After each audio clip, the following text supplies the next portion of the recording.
আসসালামু আলাইকুম, ভালো আছেন সবাই?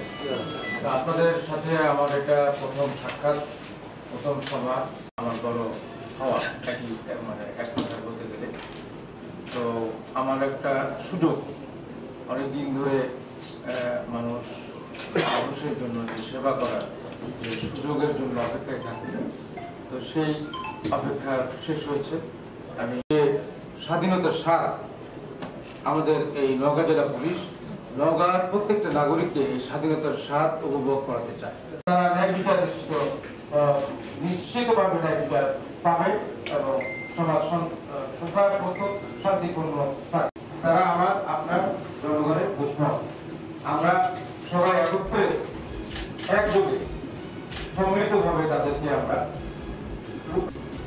সামাজিক ব্যবস্থা আমরা শান্তিপূর্ণ রাখতে পারি। এমনিতেই নওগাঁ আমি শুনে আসছি, সবাই বলেন দূর থেকেও যারা বাংলাদেশের অন্যান্য জেলার নাগরিক আমার ভাবে অন্যান্য জেলার পরিচিত, নওগাঁ হচ্ছে সবচেয়ে শান্তিপূর্ণ